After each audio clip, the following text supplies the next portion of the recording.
Seguinte, pegando carona aí no lançamento do It, né, da Coisa, aí no cinema.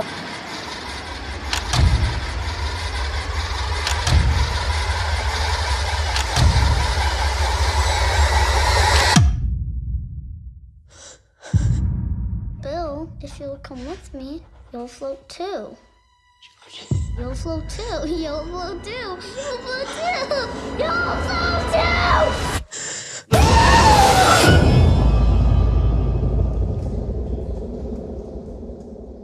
A gente resolveu fazer, aliás, a gente resolveu falar sobre Stephen King aqui no programa. Só que a gente não sabe ainda o que fazer com isso. Se vai ser um top 5 livros do King, se vai ser um top 5 filmes do King, adaptações para o cinema. A gente pode falar dos dois, né? Já que estão tão intimamente ligados. Exatamente, perfeitamente. Então seja lá o que Deus quiser, fique com a gente aí e vamos de Stephen King hoje aqui no programa. O que você achou do filme? O filme é muito bom. Mas só o que acontece? Ele muda algumas coisinhas do livro, tem várias diferenças, porque no livro é um negócio bem mais, como digamos, metafísico, mais etéreo, a origem do monstro. Só que ali fica um pouco mais... como eles derrotam a criatura, aquela coisa toda. Não pode ter spoiler, né? Então não pode ter spoiler. Entregar muito, né? E aquela coisa também, alguns personagens que eu gosto pra caramba do livro meio que ficaram apagados. Aí eu também não gostei. Teve um lance de usarem a menina, a Beverly, como a dama em perigo. Que aí ficou meio caído também, que eu não gostei. Clichê, usava a mocinha. Isso não tem no livro. No livro, justamente, ela tá lá ativa com os garotos e ela tem um papel essencial na derrota da criatura. Só que ali colocam ela como isca. Aí deu uma caída, né? E outra coisa também que eu não gostei foi meio que aquela tendência do terror atual, né? De querer dar susto até cada momento. Isso aí. Botar aquele som alto, aquele violino, aí de repente... Não, mas é assim mesmo. Sim, dá um susto. Não precisa disso. Isso. É verdade. Bom, eu comecei a ler o It agora, né? E de cara eu já fiquei assim, abismado. Tá sendo a minha primeira leitura com Stephen King.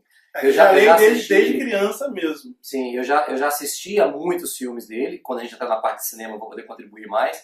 Mas eu já fiquei abismado com a escrita do cara. Como é que... Ele escreve muito bem. Pelo menos eu gosto muito da escrita dele. Não é questão de opinião, não. Eu gosto quando você fala... Não, ele escreve... Não, eu conheço gente que odeia Stephen King. Não é possível. Sério, eu conheço. Não, mas é possível provar como.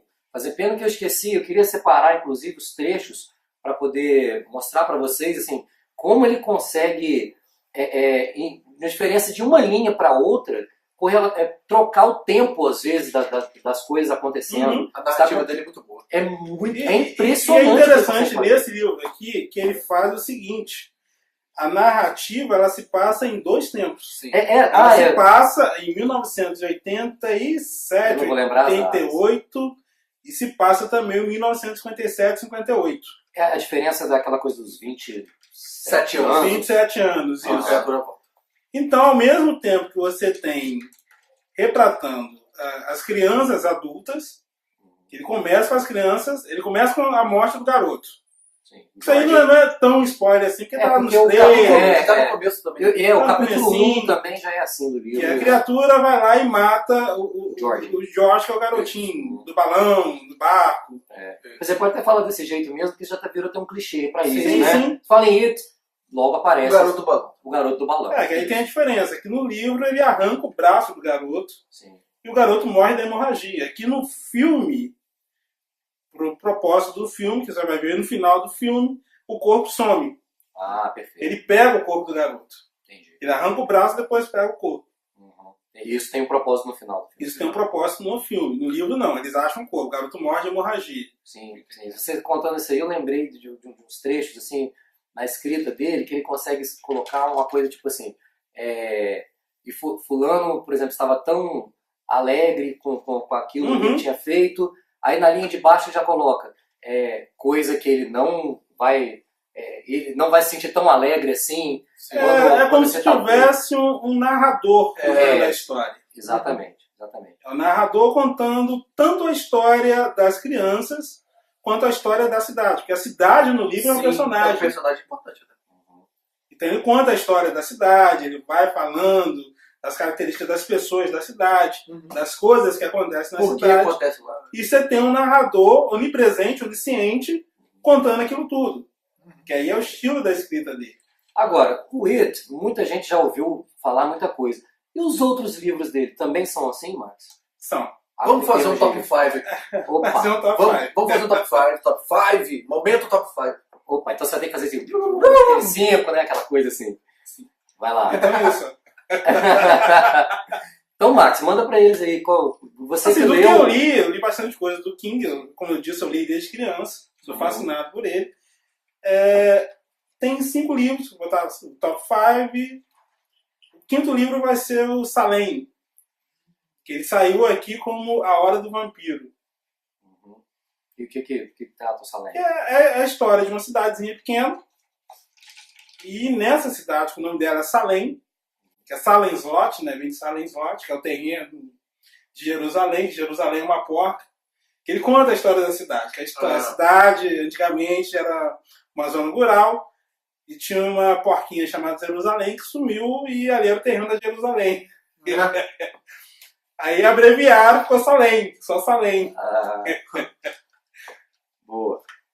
E aí? Então nessa cidade começa a acontecer algumas coisas estranhas. E aí ele vai pegando os personagens-chave do filme, do livro, e vai desenvolvendo. E depois, no meio, você descobre o que realmente está acontecendo ali. E pessoas começam a sumir, pessoas, de repente, têm alergia, têm intolerância à luz do sol. É mais focado no suspense e no terror, porque Stephen King tem isso. Ele é conhecido como... Ele começa como suspense, ele vai desenvolvendo a história. E depois é terror total. Ah, sim, porque o Stephen King é conhecido como o gênio do terror, né? Mas muitos livros dele é só suspense, não tem... Sim, é só a sugestão daquilo ali, né? É a ideia daquilo. O próprio It tem a coisa que o núcleo infantil, né? A amizade deles, muito forte, né? Depois tem o terror forte também, mas essa coisa aquela coisa do conta comigo, que a gente vai falar mais à frente, também é muito forte no It. Né? Que lembra muito o Conta Comigo. O Conta Comigo é um conto. Então o próximo livro, o 4, né, seria O Iluminado. Esse aí. Que é muito bom, que é clássico também por conta do filme. Eu tô comemorando falando esse aí pelo filme, tá? Eu não li também o Iluminado, né? Eu conheci o Iluminado no episódio de Friends. Não sei se é o pessoal que viu. Mas o Joey guarda um exemplar do livro do Iluminado dentro do freezer. Porque ele chega em determinadas partes, fica com tanto medo que ele guarda o livro no freezer. Why do you have a copy of The Shining in your freezer? Oh, I was reading it last night and I got scared, so. But you're safe from it if it's in the freezer? Well, safer. I mean, I never start reading The Shining without making sure we got plenty of room in the freezer. You know? Tem esse, tem o Cujo. Cujo é um filme que ele vê com o Rachel. É um pai desempregado que ele é encarregado de cuidar de um hotel. No meio do Colorado, lá no inverno. Ou seja, eles vão ficar durante todo o inverno presos no hotel. Só ele, a esposa e o filho. Ele é alcoólatra, aquela coisa toda. Ou seja, é a mesma premissa do filme. Até aí tudo igual, né? Porque quando a gente falar do top 5 dos filmes, a gente vai comentar que filme e livro não conversam, né? Não são tão parecidos assim. Né? São parecidos, mas chega um determinado ponto que fica bem diferente. Diverge muito. Ok, beleza. Eu considero o livro bem mais desenvolvido. Sim. Mas o filme também é muito bom.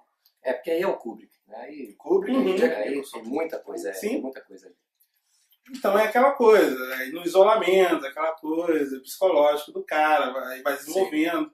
E o filho deles é o iluminado do título, que ele tem poderes psíquicos, e ele encontra outro cara lá que o cara fala pra ele, nós somos iluminados, a gente tem a capacidade de fazer determinadas coisas que outras pessoas não fazem. Ah, que bom, né? Então o livro explica direitinho. Valeu, Stanley Kubrick. Valeu. Inclusive tem lá o Red Rum, né? É? Uhum. Você não lembra do Red Rum no espelho? Não. Sim, tá. Do filme. Porque durante, ao longo do livro, ele vai vendo a visão disso escrito. Uhum. Não, ele vê essa visão, ele não sabe o que significa isso. Sim. Mas Red Rum. Vai aparecendo. Aí depois ele desvenda. Inclusive ele desvenda quem mandou a mensagem pra ele. Do Red Rum, a visão pra ele tudo que ia acontecer. Que o hotel é mal assombrado, o hotel pega e começa a assombrar o pai. O hotel quer pegar a criança pra, tipo, aumentar o poder do próprio hotel. Que maluquice. Não, é. Number 3. Então, o número 3 seria o cemitério. O cemitério maldito? Infelizmente que ganhou esse título, né? Não o livro, o filme. O filme. O livro continua o cemitério. Uhum. E pra mim é um dos melhores livros e mostra uma característica bem interessante dele. Que o horror do livro não é o paranormal. Que o cemitério maldito, no caso, é um cemitério indígena, onde você enterra os mortos e os mortos ressuscitam. Isso. Que ali é o psicológico do cara mesmo. Que o cara sabe que vai dar merda e ele continua fazendo. Ele tem aquela obsessão de que da próxima vez as coisas serão melhores. Então, isso que é o verdadeiro terror do livro. Ótimo. É aquela obsessão que as pessoas têm de fazer uma coisa que sabe que não vai dar certo. Que legal. Bom, e como já é uma coisa, já é característica da literatura, né, abordar mais o psicológico dos personagens, então isso deve ser sensacional. Não, é muito bom. Pô, legal. E esse livro eu li, eu acho que umas 5 vezes quando era criança. Isso antes dos 10 anos de idade. Você tem ideia? Ele leu do Casmurro com 3 anos, tá, gente? Não foi tanto. Foi na escola minha, como todo mundo. Legal. E aí? Então, em segundo lugar, é o It, que a gente já falou, que a história, como está no filme, é um bando de crianças que enfrentam uma criatura demoníaca que se alimenta do medo das crianças e que são obrigados, a 27 anos depois, a retornar à cidade para tentar acabar com a criatura de uma vez por todas. Isso, perfeito. Number 1, para você que ficou esperando até agora. Número 1 é agora. Tadadã! Eu tenho o livro original também, mas eu gosto mais desse por causa das... Que tá amarelo. Não! Porque tem as ilustrações do Bernie Wrightson. Olha, vou dar aqui pra eles verem. Saudoso Bernie Wrightson. A Dança da Morte. Esse livro é muito, muito, muito bom mesmo. Mas para mim é o melhor de Stephen King. Que a história é a seguinte: no ano de 88, 87, alguma coisa assim, tem uma gripe terrível que sai matando grande parte da população mundial. Então, no final, as pessoas que são imunes, que sobram, elas têm que reconstruir a sociedade e acabam numa batalha do bem contra o mal. E aqui aparece um personagem chamado Randall Flagg, que para os fãs de Stephen King é o mesmo personagem que está lá, que é o Homem de Preto. E tá lá, aí Torre Negra, aí vai começar a misturar o negócio todo, né? Não, ele tá lá na Torre Negra, no livro da série Torre Negra. É o Homem de Preto, sim, que o Holland persegue. Olha, ele também está aqui nesse livro e em vários outros livros do King. É bom mencionar isso, que meio que o universo do Stephen King é meio que recorrente em vários livros dele. Sim, sim. Então você tem personagens que aparecem em vários livros e todos os livros estão conectados à Torre Negra. Sim. Por exemplo, tem personagem de It, de A Coisa, que aparece em outros livros. A cidade aparece em outros livros.